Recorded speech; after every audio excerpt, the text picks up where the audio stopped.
Look closely at the substrate. A grid of little rotors on a fixed grid, pushing on their neighbors, ticking to an ordinary clock. Search it as hard as you like, there is no metric in it, no invariant speed, no relativity. Those words are simply not in its dictionary, and yet strike it here, and whatever you do, however you prepare the source, the disturbance never arrives over there sooner than a fixed delay per unit distance. A cone appears, so we have a forensic problem. A relativistic causal structure has turned up at the scene, and the substrate that produced it has no relativity in it at all. Where did the cone come from? One thing before we begin. Advaita Chakra Theory is a speculative, exploratory framework, not established, peer-reviewed physics. Much of what follows is honest conjecture that still needs validation. Watch it in that spirit as ideas to test, argue with, and refute. Before deriving the cone, eliminate the places it is not coming from. Suspect 1, someone put it in by hand as a postulate. Ruled out, the axioms contain no such object. Suspect 2, an artifact of a field with a preferred origin. Ruled out, every rotor is a compact phase with an integer conjugate. There is no such origin. Suspect 3, the ordinary sound speed of some elastic medium. This one looks promising, and it is the one to kill carefully. A generic elastic speed would be direction dependent, it would drift with the gap, and it would differ from mode to mode. Our cone does none of those things. That leaves one survivor, and it is narrow and invariant speed carried by an exactly gapless mode, whose slope is fixed by stiffness and inertia alone, and by nothing else. That is the goldstone of chapter 2, only the goldstone. Now the derivation. Take the one Hamiltonian from chapter 2, expand it to quadratic order in Fourier space, and look along the goldstone direction, the uniform vector V0. Because the locking matrix annihilates that vector, the entire gap term drops out. What is left is the frequency squared equal to twice epsilon k times the stiffness expectation over the inertia expectation. Now go to long wavelength. Epsilon k flattens to 1/2 k0 squared, and the frequency squared becomes a₀² j over I times k squared. Take the square root frequency equals c times the magnitude of k. The branch disperses linearly, and a linear dispersion is exactly what a cone is. Its slope is the emergent speed of light c squared equals a₀² j over I. That is the first genuinely derived headline of this theory. 3 things about that formula are the whole physics of this chapter. First, it is exact, not perturbative. It is read straight off the null vector of the locking matrix, with no expansion in anything. Second, it is completely independent of the locking scale k.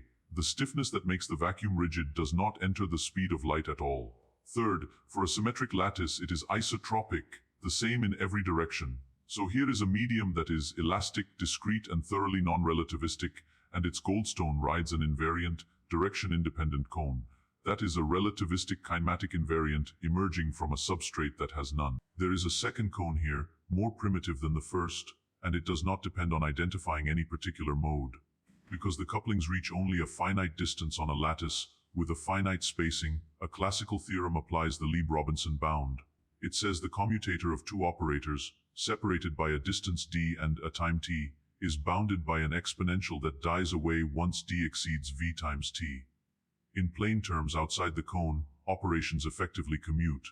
That is microcausality, the very statement a relativistic field theory makes with its light cone, proved here as a theorem about a non-relativistic lattice, without ever mentioning relativity. Be clear on the credit this bound is established mathematical physics from 1972.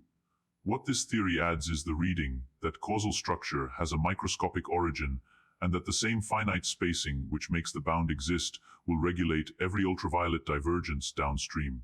The goldstone saturates the cone that Lieb-Robinson only bounds. Now the best part, because this is where the theory becomes falsifiable. The cone is not perfectly straight.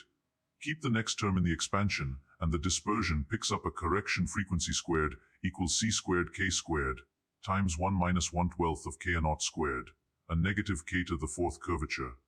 High-frequency modes run slower than c, subluminal, and the fractional shift is minus k0 squared over 24, set by a single energy scale 8 bar c over a0.